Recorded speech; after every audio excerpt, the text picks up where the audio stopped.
اكتر مشكلة انا بعاني منها في الحياة هي ادبي واخلاقي اللي زيادة عن اللزوم.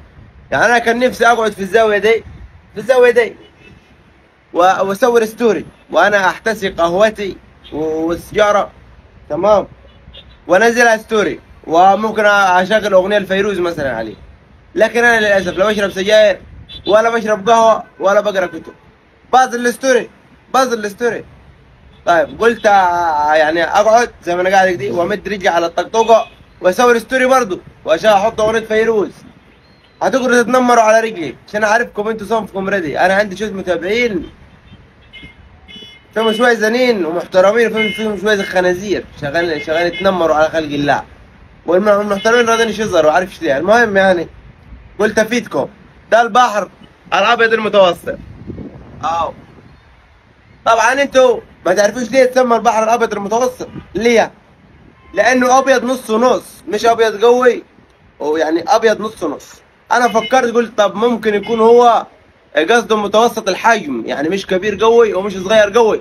ولكن لما ركزت بص كده، لما ركزت لقيته كبير قوي واكل اصحابه ده، يعني عينك ما تجيبش اخره لقدام لحد ما صارت في اليونان، في اليونان وتلاقي النرويج والسويد وده بلاد كبيرة، فاكيد يبقى يا مش متوسط الحجم، يبقى كده متوسط اللون اللي هو مش ازرق قوي ومش ابيض قوي، بين البنيه النص. في ناس بتقول لك ان هو مش ابيض متوسط، هو ازرق، ولكن اللون الازرق ده اللون العاكس للسمي. السماء الصافيه الزرقاء خابطه في المياه البيضاء، عطيانا اللي احنا انتوا شايفينه دي بس. ومن خلاله تقدر تروح دول تاني. يعني الناس اللي ما تسافر على ايطاليا مثلا بالهجره غير شرعيه، حرام عليهم، حرام عليهم ارواحهم. هو ممكن الواحد يسافر هو محترم، يعني مش مراكب والكلام ده كله. يعني انت في ناس ما تأجر مستكلات تحت على الشط الساعه ب 40 باين، انت تخش عليه تديله 100 جنيه، اديله 100 قول له اخده ساعتين ونص عشان ما يدورش عليها، وتعبيه بنزين للاخر. هو شغال بنزين ولا بالطاقه الكهربائيه، المهم زي ما يشتغل يشتغل. وتاخده عمك الرئيس في الوش على طول كده، يعني بص في الوش على طول كده، وعاد تقوم في الدنيا لجوا. طبعا الحدود اللي قدامك ناحيتين اليونان اللي هي راحها ابو العربي في الفيلم، هاني رمزي في فيلم ابو العربي لما راح قبل مسمايا البنت اللي قبلي انجليني، لما قالت له انا ارقص فرحكم وقالت ترقص له هو من شلبي في الفرح. المهم هي اليونان دي اللي راح هاني رمزي، تقوم على طول بالمستكه.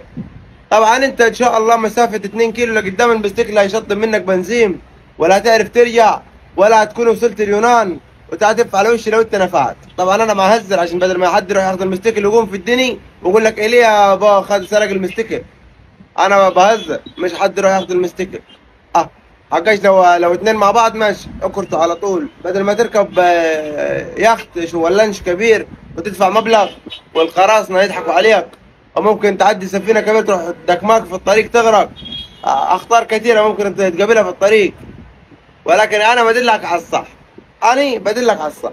بس يلا سلام عشان عايش حكي كتير صدعتوني. سلام.